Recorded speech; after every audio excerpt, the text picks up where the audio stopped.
সুপ্রিয় দর্শক, আসসালামু আলাইকুম। আপনাদের সবাইকে স্বাগত জানাচ্ছি। এখনকার আলোচনা আপনাদের সঙ্গে আছি আমি সিরাজুল ইসলাম। দর্শক, ইরানের সাবেক ফার্স্ট ভাইস প্রেসিডেন্ট মোহাম্মদ মোকবের বলেছেন, ইরানের সর্বোচ্চ নেতাকে যারা হত্যা করেছে তাদের কারোর স্বাভাবিক মৃত্যু হবে না। কথাটি কিন্তু খুবই গুরুত্বপূর্ণ। এখানে প্রশ্ন হচ্ছে, আসলে কি এই ধরনের যারা হত্যাকারী থাকে, যারা অন্যায়ভাবে হত্যা করে, তাদের কি কারো অস্বাভাবিক মৃত্যু হয়? তিনি কোন বেসিসে এই কথা বলছেন যে ইরানের সর্বোচ্চ নেতা শহীদ সৈয়দ আয়াতুল্লাহ আলী খামেনির হত্যাকারীদের স্বাভাবিক মৃত্যু হবে না? ইতিহাসে এমন কোনো নজির আছে কিনা? সুপ্রিয় দর্শক, এই প্রশ্ন আমাদের সামনে যেমন আছে, তেমনি এই প্রশ্নের উত্তর আমি আসলে আজকে খোঁজার চেষ্টা করব ইতিহাসের নিরিখে প্রচলিত বিভিন্ন আলোচনা থেকে। তো আমি আশা করি আপনারা শেষ পর্যন্ত সঙ্গে থাকবেন। কারা কারা এই ধরনের হত্যাকাণ্ডের সাথে জড়িত ছিল বা বিশ্বাসঘাতকতা করেছে এবং তাদের পরিণতি আসলে কি হয়েছে, এইরকম বেশ কিছু উদাহরণ আমি তুলে ধরে সাম্প্রতিক বা বর্তমানে প্রেক্ষাপটে আসলে সেই রকম কোনো অবস্থা মিলে যায় কিনা আমরা সেগুলো বোঝার চেষ্টা করব। আশা করি আপনারা শেষ পর্যন্ত সঙ্গে থাকবেন। আর আজকের এই ভিডিও যদি ভালো লাগে তাহলে আপনারা নিশ্চয়ই লাইক, কমেন্ট করবেন এবং শেয়ার করবেন প্লিজ। আর চ্যানেলটি সাবস্ক্রাইব করে সাথে থাকবেন। দর্শক, চলুন আমরা মূল আলোচনায় চলে যাই। মোহাম্মদ মোকবের হচ্ছেন ইরানের সাবেক প্রেসিডেন্ট সৈয়দ ইব্রাহিম রাইসি, যিনি 2024 সালের 21শে মে হেলিকপ্টার দুর্ঘটনায় শহীদ হলেন। তার ফার্স্ট ভাইস প্রেসিডেন্ট ছিলেন। ইরানে বেশ কয়েকজন ভাইস প্রেসিডেন্ট থাকে, কিন্তু প্রধান ভাইস প্রেসিডেন্ট তিনি ছিলেন মোহাম্মদ মোকবের। ইনি কিন্তু মূলত অর্থনীতিবিদ, অর্থনীতি নিয়েই তার কাজকর্ম, বাট বিপ্লবের প্রতি তার ছিল গভীর অনুরাগ এবং ইসলামী শাসন ব্যবস্থার প্রতি তার বিশেষ আনুগত্য রয়েছে। সেই কারণে তিনি ইব্রাহিম রাইসির সাথে রানিং মেট হিসেবে, অর্থাৎ তিনি ফার্স্ট ভাইস প্রেসিডেন্ট হিসেবে ছিলেন। ইব্রাহিম রাইসি যখন হেলিকপ্টার দুর্ঘটনায় শহীদ হন, তারপরে তিনি ভারপ্রাপ্ত প্রেসিডেন্ট হিসেবে দায়িত্ব পালন করেন এবং নির্বাচন পর্যন্ত তিনি এই দায়িত্ব পালন অব্যাহত রাখেন। নির্বাচনের পরে যখন বর্তমান প্রেসিডেন্ট ডক্টর মাসুদ পেজেশকিয়ান নির্বাচিত হন, এরপরে তার হাতে ক্ষমতা হস্তান্তর করে তিনি দায়িত্ব থেকে সরে যান। এই মোহাম্মদ মোকবের তিনি বলছেন যে সর্বোচ্চ নেতাকে যারা হত্যা করেছে তাদের কারোর স্বাভাবিক মৃত্যু হবে না, তার মানে অস্বাভাবিক মৃত্যু হবে। কে কীভাবে মৃত্যুবরণ করবে আমরা জানি না, কিন্তু অস্বাভাবিক মৃত্যুবরণ যা বলতে বোঝায় সড়ক দুর্ঘটনা, বিমান দুর্ঘটনা, জাহাজ দুর্ঘটনা, তারপরে আপনার বজ্রপাত, এরপরে হঠাৎ করে ভূমিকম্প, বিল্ডিং বিধ্বস্ত, এর ভেতরে আত্মহত্যার ঘটনা আছে। কেউ যদি আত্মহত্যা করে অথবা কাউকে যদি গুপ্ত হত্যা করা হয়, এগুলো স্বাভাবিক মৃত্যুর ভেতরে পড়ে না, সবই অস্বাভাবিক মৃত্যু। তো মোহাম্মদ মোকবের বলছেন যে সর্বোচ্চ নেতাকে যারা হত্যা করেছে তাদের কারোর স্বাভাবিক মৃত্যু হবে না। দর্শক, চলুন আমরা এবার ইতিহাসের নিরিখে এইরকম কোনো ঘটনা আছে কিনা যেগুলো আসলে বেশ আলোচিত, আমরা সেগুলোর দিকে একটু নজর দিতে পারি, দেখি আমরা এরকম কোনো কিছু খুঁজে পাই কিনা। আমরা যদি একেবারে খুব নিকট অতীতের ইতিহাসে যাই, আমাদের বাংলাদেশের ইতিহাসে বা বাংলা অঞ্চলের ইতিহাসে যাই, ভারতবর্ষের ইতিহাসে যাই, তাহলে আমরা দেখব 1757 সালে নবাব সিরাজউদ্দৌলাকে ষড়যন্ত্র করে ক্ষমতাচ্যুত করা হয়। তার বাহিনীকে বা নবাবকে পরাজিত করা হয় যুদ্ধে, পলাশির যুদ্ধে। 23শে জুন পলাশির যুদ্ধ সংঘটিত হয়। সেই যুদ্ধে তাকে পরাজিত করা হয়। তাকে পরাজিত করার পর তাকে অত্যন্ত নির্মমভাবে হত্যা করা হয়। যে নির্মম হত্যাকাণ্ডের কথা মনে পড়লে আজও বাংলার মানুষ কাঁদে। বিশেষ করে নবাব সিরাজউদ্দৌলার যারা ভক্ত, ভালোবাসার ব্যক্তি বা মুসলমানরা, তারা কিন্তু এখনও আফসোস করে, আহাজারি করে, হৃদয় ভারী হয়ে ওঠে তাদের এখনও সিরাজউদ্দৌলার মৃত্যুর কথা স্মরণ করে। বিশেষ করে তাকে হত্যা করার পর তার লাশ কিন্তু ঘোড়ার জিঞ্জিরে বেঁধে মাটি দিয়ে টানতে টানতে নিয়ে যাচ্ছিল 8-10 জন ইংরেজ সেনা। সেদিন মুর্শিদাবাদের লোকজন রাস্তার দুই পাশে দাঁড়িয়ে দেখেছিল, আর অনেকেই আফসোস করেছিল, আহারে আমাদের নবাবকে এইভাবে টেনে নিয়ে যাচ্ছে। কিন্তু খুব দুঃখজনক, বাংলার মানুষ চিরকাল অতিমাত্রায় সহজ সরল অথবা বোকা টাইপের। তারা রুখে দাঁড়ায়নি। 8-10 জন ইংরেজ সেনাকে যদি সেই শহরের মানুষ যারা রাস্তার দুপাশে দাঁড়িয়ে নবাবের লাশ এইভাবে নিয়ে যাওয়া দেখছে আর আফসোস করছে, কষ্ট পাচ্ছে, তারা যদি রুখে দাঁড়াতো, এই তোমরা কারা, আমাদের নবাবকে তোমরা এইভাবে হত্যা করে নিয়ে যাচ্ছ, ধরে যদি সেখানে বেঁধে ফেলতো, অ্যারেস্ট করতো, মার দিত, তাহলে তারাই কিন্তু পরাজিত হতো। অথচ তা করেনি, বলছে আহারে আমাদের নবাবকে হত্যা করে এইভাবে লাশ টেনে নিয়ে যাচ্ছে। নবাবকে হত্যা করার ঘটনাটা কি? 23শে জুন যখন যুদ্ধ হলো পলাশীর আম্রকাননে, সেই যুদ্ধে নবাব সিরাজউদ্দৌলার প্রধান সেনাপতি ছিল মীর জাফর আলী খাঁ। এই মীর জাফর আলী খাঁ ইতিহাসে মীর জাফর বলে খ্যাত হয়েছে, মীর জাফর তার নাম, অথচ এখন কিন্তু এটা গালি হয়ে গেছে। কোনো মানুষ বিশ্বাসঘাতকতা করলে বা কথা না রাখলে, ক্ষতি করে দিলে, ষড়যন্ত্র করলে তাকে আজকাল আমরা প্রায় বলি যে মীর জাফরের মতো কাজ করলো, মীর জাফরই করলো, মীর জাফরও, ও তো একটা মীর জাফর, এরকম বলি। তো এই মীর জাফর আলী খাঁ নবাব সিরাজউদ্দৌলার প্রধান সেনাপতি। সেই নবাব সিরাজউদ্দৌলার প্রধান সেনাপতি নবাব হওয়ার টোপ দিয়েছিল ইংরেজরা তাকে। নবাব হওয়ার লোভে তরুণ নবাব সিরাজউদ্দৌলাকে পরাজিত করে ষড়যন্ত্রমূলকভাবে পলাশীর আম্রকাননে 50,000 সেনার একটা বিশাল বাহিনী, সেই বাহিনী যুদ্ধ না করে চুপচাপ দাঁড়িয়ে থাকলো। 15,000 অশ্বারোহী, মানে ঘোড়াই চেপে যুদ্ধ করবে 15,000, আর 35,000 পদাতিক বাহিনী। এই বিশাল বিরাট সংখ্যক সেনাবাহিনীর সামনে লর্ড ক্লাইভের, ইংরেজ বাহিনী যে লর্ড ক্লাইভ, তার মাত্র 3,000 সেনা, তারা 50,000 সেনার বিরুদ্ধে বিজয় হলো। কারণ মীর জাফর আলী খাঁ তার সেনাবাহিনীকে যুদ্ধ করতে দিল না। ফরাসি সেনাপতি সিনফ্রে তার কিছু অনুগত সেনাকে নিয়ে নবাবের বাহিনীর পক্ষে লড়াই করে, ইংরেজদের বিরুদ্ধে লড়াই করে সিনফ্রেও তো মারা যায়। পলাশীর আম্রকাননে ফরাসি সেনাপতি সিনফ্রে মারা যায়। ফরাসি সেনাপতি কেন মারা গেল? ইংরেজদের সাথে ফ্রান্সের, অর্থাৎ ব্রিটিশের সাথে ফ্রান্সের দ্বন্দ্ব ছিল তখন। মূলত ফরাসিদেরকে পরাজিত করেই কিন্তু ইংরেজরা এখানে উপনিবেশ প্রতিষ্ঠা করলো, আর চূড়ান্তভাবে নবাব সিরাজউদ্দৌলাকে পতনের ভেতর দিয়ে ভারতবর্ষে তাদের একেবারে জয় জয়কার করে ফেললো। যাই হোক, তো এই মীর জাফর আলী খাঁ নবাব সিরাজউদ্দৌলার সাথে বিশ্বাসঘাতকতা করলো, বেঈমানি করলো। পরে মীর জাফর আলী খাঁর পরিণতি কি হলো? মীর জাফর আলী খাঁর পরিণতি হলো তার কুষ্ঠ রোগ হয়েছিল, যেখানে সে পরবর্তীতে নবাব হলো, ইংরেজদের নবাব হলো, সেই নবাবের কুষ্ঠ রোগ হয়েছিল। তখন দুরারোগ্য ব্যাধি, এই কুষ্ঠ রোগ হলে কারোর রোগ সারত না, কুষ্ঠ রোগে মারা গেছে এই মীর জাফর। এরপরে কি হলো? মীর জাফরের ছেলে মিরন, এই মিরনের ইশারায় মোহাম্মদ বেগ নামে এক ঘাতক, সেই যে কারাকক্ষে বন্দি রাখা হয়েছিল নবাব সিরাজউদ্দৌলাকে, সেখানে তাকে হত্যা করে এই মোহাম্মদ বেগ। মোহাম্মদ বেগকে ইশারা দেয়, মানে তাকে বলে যে তুমি শেষ করে দাও। এই মিরন হচ্ছে মীর জাফরের ছেলে। মিরনের কিভাবে মৃত্যু হয়? ঢাকার বুড়িগঙ্গা নদীতে বজ্রপাতে মিরনের মৃত্যু হয়। অবশ্য কেউ কেউ বলে যে লর্ড ক্লাইভের চক্রান্তে এই মিরনের করুণ মৃত্যু হয়েছিল। যাই হোক, স্বাভাবিক মৃত্যু হয়নি, অত্যন্ত নির্মম এবং করুণ মৃত্যু হয়েছিল। মোহাম্মদ বেগের কি হলো?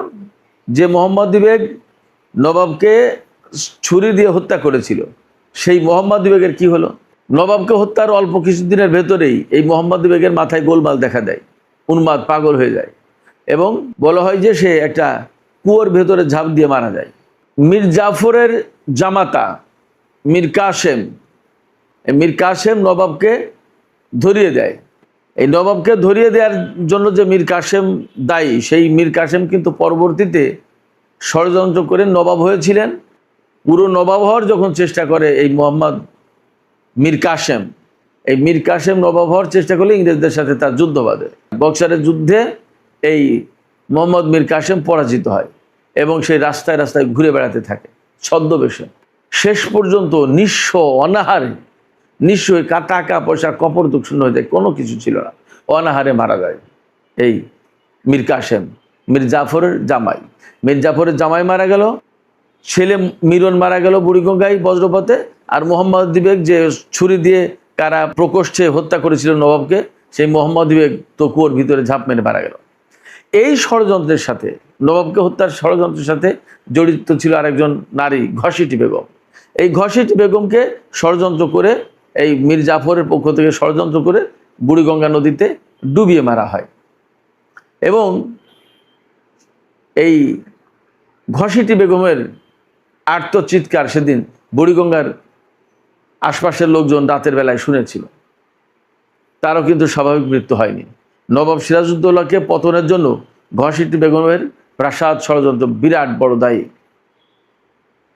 আমরা এবার রাজবল্লভ, রায় দুর্লভ, উমিচাঁদ, এ সমস্ত এদের কীরকম হয়েছিল, এমনকি লর্ড ক্লাইভ, যে লর্ড ক্লাইভ ইংরেজদের পক্ষ থেকে নবাব সিরাজউদ্দৌলার বিরুদ্ধে যুদ্ধের নেতৃত্ব দিল, এই লর্ড ক্লাইভের কি হয়েছিল, এই সমস্ত পরিণতির কথা আমরা জানবো। আমরা আরও বেশ কিছু ইতিহাসের ঘটনা জানবো। আজকের পুরো এপিসোডেই মূলত এই আলোচনা থাকবে যে আসলে ইতিহাসে কে কীরকম বিশ্বাসঘাতকতা করে তার পরিণতি কি হয়েছে। সব তো বলা যাবে না, কিছু কিছু উল্লেখযোগ্য, আমরা মোটামুটিভাবে পরিচিত এরকম কিছু ঘটনার সাথে জড়িত ব্যক্তিদের নিয়ে আলোচনা করব। নবাবের বিরুদ্ধে যে সমস্ত ব্যক্তি ব্যাপক ষড়যন্ত্রে জড়িত ছিল তার ভিতরে একজন ছিল জগৎ শেঠ। এই জগৎ শেঠের বিরুদ্ধে যখন নবাবীর অবসান ঘটলো, মীর জাফরের নবাবী আসলো, পরবর্তীতে ইংরেজদের আমল শুরু হলো, তখন তার বিরুদ্ধে নতুন নতুন বিশ্বাসঘাতকতার অভিযোগ এনে একেবারে জগৎ শেঠের খুব নিকট আত্মীয় স্বরূপচাঁদ, তার আদেশে এই জগৎ শেঠকে হত্যা করা হয়। কিভাবে হত্যা করা হয়? মুঙ্গের দুর্গ, একটা বড় দুর্গ, সেই দুর্গের উপরে চূড়ায় তুলে সেখান থেকে তাকে গঙ্গা নদীতে ফেলে মারা হয়। এরপরে একজন ইয়ার লতিফ, সেও একজন ষড়যন্ত্রকারী। এই ইয়ার লতিফ মারা যায়, সে কীভাবে নিরুদ্দেশ হয়ে যায়, নিখোঁজ হয়ে যায়। এরপরে সে নিজে আত্মহত্যা করে। রাজবল্লভ আরেকজন বড় ষড়যন্ত্রকারী, রাজবল্লভ, তাকেও পদ্মা নদীতে, ওই একই মুঙ্গের দুর্গ থেকে তাকেও পদ্মা নদীতে ফেলে মারা হয়। রায় দুর্লভের গলায় নাকি বালির বস্তা বেঁধে পদ্মা নদীতে ডুবিয়ে মারা হয়। আবার কোনো কোনো বর্ণনা আছে যে কারাগারের অন্ধকার প্রকোষ্ঠে ধুকে ধুকে মারা গেছে। যাই হোক, স্বাভাবিক মৃত্যু হয়নি। উমিচাঁদ ব্যাপক ধূর্ত এবং অর্থলোভী লোক ছিল। এই উমিচাঁদের একটা ডায়লগ ছিল যে টাকা তার কাছে ভগবানের দাদার চেয়ে বড়। উমিচাঁদ, এই উমিচাঁদের আকাঙ্ক্ষা ছিল যে নবাব সিরাজউদ্দৌলাকে যদি পরাজিত করা যায় এবং তার কথা মতো যদি ট্যাক্সের টাকা ঠিক মতো নবাবের ট্যাক্সালে জমা না দিয়ে ইংরেজদেরকে দেয়, তাহলে উমিচাঁদকে, নবাবের পতনের পর উমিচাঁদকে নবাব সিরাজউদ্দৌলার আওতায় যত অর্থবিত্ত ছিল তার নবাবিতে, রাষ্ট্রীয় কোষাগারে, সেই অর্থের 4/1 উমিচাঁদকে দিয়ে দেবে। এই উমিচাঁদকে পরে সেই 4/1 অর্থ দেয় না, না দিলে তখন তো তার মাথা খারাপ হয়ে যায়। তার কাছে বললাম না যে তার একটা ডায়লগ ছিল যে টাকা তার কাছে ভগবানের দাদার চেয়ে বড়। তো এই লোক টাকা না পেয়ে সেই নবাব সিরাজউদ্দৌলার যে রাষ্ট্রীয় কোষাগার, সেই কোষাগারের টাকার ভাগ না পেয়ে উন্মাদ হয়ে পাগল হয়ে যায়। পাগল হয়ে রাস্তায় রাস্তায় ঘুরতে থাকে। এবং মজার খবর হচ্ছে যে তার সাথে এই ষড়যন্ত্র যখন পাকানো হয় তখন কিন্তু একটা চুক্তি করা হয়, একটা সই নেওয়া হয় সাদা কাগজে আর একটা লাল কাগজে। তো এর ভিতরে ব্রিটিশ বাহিনীর পক্ষে ওয়াটসন নামে এক ব্যক্তি, এই লোক এই উমিচাঁদের মিথ্যা জালিয়াতি আর কি ধরে ফেলে। ওখানে একটা জালিয়াতির ঘটনা ছিল, সেই জালিয়াতির ঘটনা ধরা পড়লে তখন উমিচাঁদকে আর টাকা দেয় না। তো ওই যে লাল কাগজ আর সাদা কাগজে সই, উমিচাঁদ শুধু রাস্তায় রাস্তায় বলতো লাল কাগজ সাদা কাগজ, লাল কাগজ সাদা কাগজ, এইভাবে বলতো আর লাফ মারতো, বলতো আর লাফ মারতো। এবং হঠাৎ একসময় ওখানে হার্ট অ্যাটাক করে মারা যায় রাস্তায়। মারাত্মক রকমের অস্বাভাবিক মৃত্যু এটা ছিল, লাল কাগজ সাদা কাগজ। যে লর্ড ক্লাইভ ইংরেজদের পক্ষে নেতৃত্ব দিয়ে নবাব সিরাজউদ্দৌলার শাসনের অবসান ঘটালো, আমি আসলে পতন বলতে চাই না, পতন বলতে গেলে আমার নিজের কষ্ট লাগে। তো এই নবাব সিরাজউদ্দৌলার শাসনের অবসান ঘটালো যে লর্ড ক্লাইভ, সেই লর্ড ক্লাইভের কি রকমের মৃত্যু হইল? বাথরুমে ঢুকে গলায় খুর চালিয়ে, খুর দিয়ে সে আত্মহত্যা করে। এই লর্ড ক্লাইভ। স্ক্র্যাপটন নামে এক লোক ছিল ইংরেজ বাহিনীতে বা ইস্ট ইন্ডিয়া কোম্পানিতে, এই বাংলায় লুটপাট চালিয়ে সেই সমস্ত সম্পদ নিয়ে বিলেতের পথে যাওয়ার সময় জাহাজ ডুবিতে মারা যায় এই স্ক্রাপটন। ওয়াটসনের কথা বলছিলাম, তার কীভাবে মৃত্যু হলো? ওয়াটসন মারাত্মক অসুখে পড়ে, ইস্ট ইন্ডিয়া কোম্পানির আমলে মারাত্মক অসুখে পড়ে এবং কোনো ওষুধ তার কাজ করে না। অর্থাৎ ওই যে অ্যান্টিবায়োটিক যখন আর কাজ করে না তখন কি হয়, কোনো ওষুধ আর কাজ করে না। এই ওয়াটসনের এরকম হয়েছিল, কোনো ওষুধ তার চিকিৎসার জন্য কাজ করতো না, শেষমেশ ধুকে ধুকে দুরারোগ্য ব্যাধিতে মারা গেছে। আমরা Nawab Siraj-ud-Daulah, East India Company, British বাহিনীর ষড়যন্ত্র এবং তাদের যে সমস্ত ষড়যন্ত্রকারী মির্জাফর, ইয়ার লতিফ, রায়দুল্লাহ, উমিচাঁদ, জগৎ শেঠ, এই সমস্ত ব্যক্তির কথা বললাম, লর্ড ক্লাইভ, ওয়াটসন, স্ক্রাপটন, এদের কথা বললাম, ঘসেটি বেগমের কথা বললাম। এবার আমরা তার একটু আগে, তার আরও কিছু বছর আগে ঘটনায় যাই। আমরা যে ইতিহাস এতক্ষণ বললাম, যে ঘটনাগুলো বললাম, 1757 সালে 23শে জুন নবাব সিরাজউদ্দৌলার নবাবির অবসান ঘটে। তারপরে এই ঘটনাগুলো। তার আগে 680 সালে কারবালার মরু প্রান্তরে, কারবালা এখন তো ইরাকের ভেতরে, এই কারবালার মরু প্রান্তরে নবীজির প্রাণপ্রিয় নাতি হজরত ইমাম হুসাইনের সাথে যে দুর্ব্যবহার করা হয়েছিল, তাকে যে নির্মমভাবে হত্যা করা হয়েছিল, শহীদ করা হয়েছিল, সেই শাহাদাতের ঘটনা এবং তার সাথে তার এই শাহাদাতের ঘটনায় যারা জড়িত তাদের কার কী পরিণত হয়েছে সেটা একটু আমরা আলোচনা করি। ইমাম হুসাইনকে হত্যার বা শহীদ করার যে প্রধান পরিকল্পনাকারী এবং ষড়যন্ত্রকারী উবাইদুল্লাহ ইবনে জিয়াদ, এই উবাইদুল্লাহ ইবনে জিয়াদ কিন্তু মারা যায় অল্প কিছু বছর পরে। কত? 4-5 বছর, কারবালার ঘটনা 4-5 বছর পরেই সম্ভবত মারা যায়। কার ঘটনায়? মুক্তার সাকাফি নামে একজন ব্যক্তি ছিলেন, হজরত আলীর অত্যন্ত ঘনিষ্ঠ জন এবং তার একজন যোদ্ধা, অনুগত যোদ্ধা। এই যোদ্ধা হঠাৎ করে মানে ইয়াজিদের শাসন ব্যবস্থার বিরুদ্ধে, উবাইদুল্লাহ ইবনে জিয়াদের শাসন ব্যবস্থার বিরুদ্ধে কুফা এলাকায়, ইরাকের যে কুফা, ওই এলাকায় বিদ্রোহ করে বসে এবং এই শাসন ব্যবস্থার বিরুদ্ধে বিদ্রোহ করে ভেতরে ভেতরে নিজে সংগঠিত এবং যারা ইমাম হোসেনের বা হজরত আলী রাদিয়াল্লাহু আনহুর যে সমস্ত অনুসারী, যারা অনুগামী অনুসারী লোকজন ছিলেন, তাদেরকে সংগঠিত করে ভেতরে ভেতরে এবং এক পর্যায়ে এই ইয়াজিদের যে গভর্নর উবাইদুল্লাহ ইবনে জিয়াদ, এর সরকারের বিরুদ্ধে তিনি লোকজনকে সংগঠিত করে এবং একের পর এক যুদ্ধ হয়। যুদ্ধে এই উবাইদুল্লাহ ইবনে জিয়াদ এইরকম একটা যুদ্ধে মারা যায়।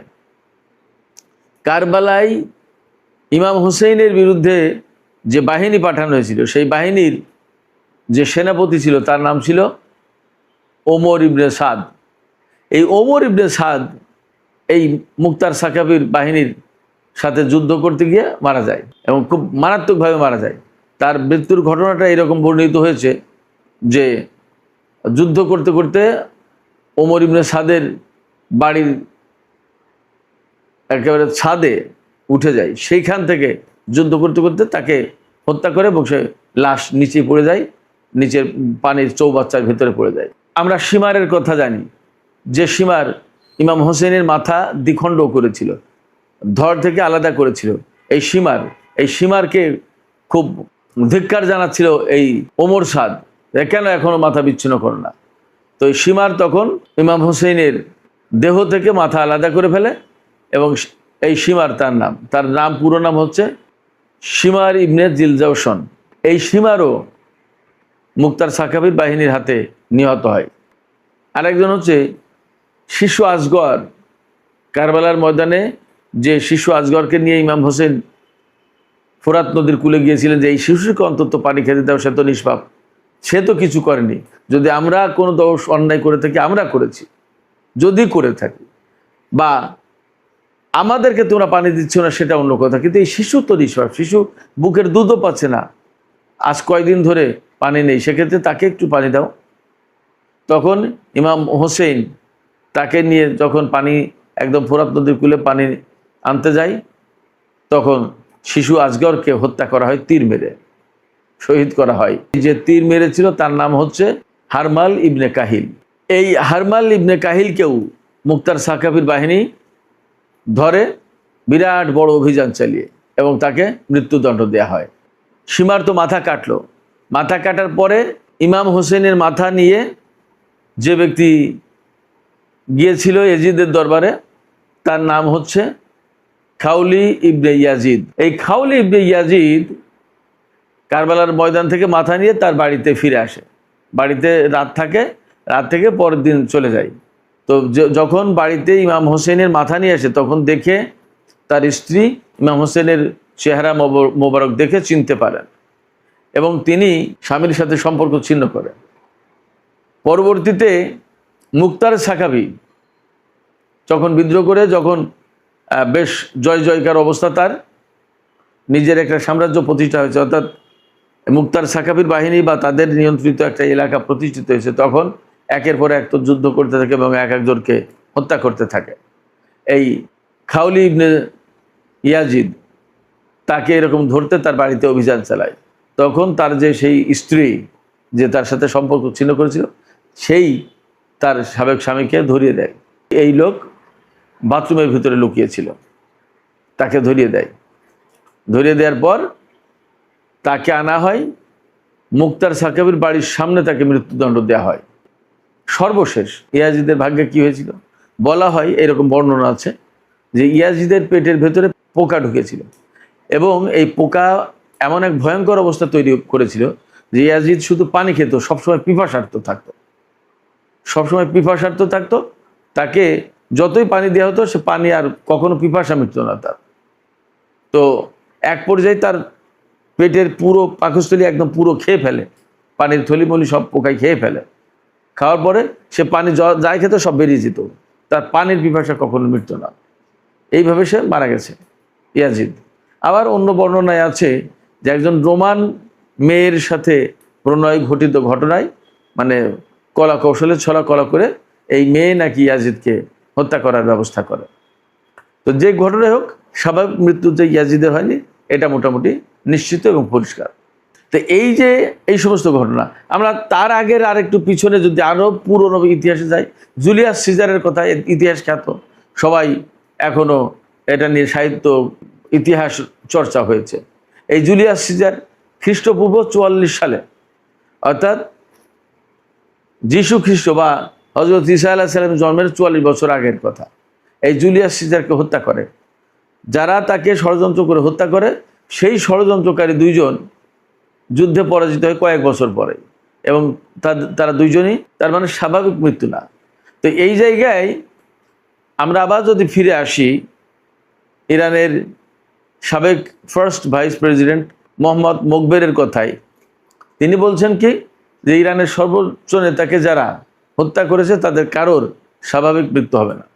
এখন এখানে প্রশ্ন হচ্ছে যে কারা তাকে হত্যা করেছে। একেবারেই খুব সহজ উত্তর হচ্ছে মার্কিন সরকার এবং ইসরায়েলি সরকার। মার্কিন সরকারের প্রেসিডেন্ট ডোনাল্ড ট্রাম্প এবং ইসরায়েলি সরকারের প্রধানমন্ত্রী হচ্ছে বেনিয়ামিন নেতানিয়াহু। তারা দুইজন ইরানের বিরুদ্ধে যুদ্ধ শুরু করেছে, এতে কোনো সন্দেহ নেই। আর তার সাথে তাদের সাথে যে সমস্ত সেনাপতি, যুদ্ধমন্ত্রী বা পররাষ্ট্রমন্ত্রী, প্রতিরক্ষা মন্ত্রী থেকে শুরু করে ভাইস প্রেসিডেন্ট বা যে পর্যায়ের লোকজন যারা গুরুত্বপূর্ণ রোল প্লে করেছে এই যুদ্ধে, তাদের কার কী হবে সেই প্রশ্ন কিন্তু এখন এসে গেল। মোহাম্মদ মোকবের বলছেন যে এদের কারোরই স্বাভাবিক মৃত্যু হবে না, তার মানে এদের সবার অস্বাভাবিক মৃত্যু হবে। এটা মোহাম্মদ মোকবেরের ধারণা বা বক্তব্য অনুযায়ী। আমরা জানি না আসলে কোথায় কি হবে। আমরা হয়তো যদি আমরা বেঁচে থাকি তাহলে আমরা দেখতে পারবো আসলে কার কীভাবে মৃত্যু হলো, কার পরিণতি কী হলো, আমরা সেটা জানতে পারবো। তবে আমরা আশা করব, এখান থেকে একটা জিনিস আশা করতে পারি, সেটা দোষ নেই। সেই আশাটা হচ্ছে এই যে আসলে এই ধরনের হত্যাকাণ্ড আর না হোক, পৃথিবীতে শান্তি ফিরে আসুক এবং এই ধরনের হত্যাকাণ্ড যারা করেছে এটা আইনের দৃষ্টিতে নিশ্চয়ই অন্যায়। আইনের দৃষ্টিতে অন্যায় যেহেতু, সে কারণে এই ধরনের হত্যাকাণ্ডের বিচার হওয়াটাও উচিত। সেক্ষেত্রে আন্তর্জাতিক ব্যাপার যেহেতু, এর বিচার বা এর পরিণতি কোথায় গিয়ে যে দাঁড়ায় সেটা আমরা দেখার জন্য অপেক্ষায় রইলাম। আর সুপ্রিয় দর্শক, আমি বলবো যে আপনারাও হয়তো অপেক্ষাই করবেন, দেখা যাক কি হয়। যাই হোক দর্শক, আজকের আলোচনা এখানে শেষ করতে চাই।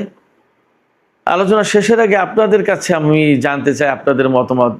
আপনাদের কি মনে হয়, আপনাদের কি মনে হচ্ছে যে ইরানের সর্বোচ্চ নেতাকে হত্যার সাথে যারা জড়িত তাদের আসলে কারোর কোনো বিশেষ পরিণতি হবে। একেবারে মাইল্ড সফট সুন্দর ভাষায় আপনারা যুক্তি সহকারে বা আপনাদের অনুভূতি জানিয়ে লিখতে পারেন। আপনারা সবাই অনেক ভালো থাকুন। আপনাদের সবাইকে অনেক অনেক ধন্যবাদ জানিয়ে এখানেই শেষ করছি। আল্লাহ হাফেজ।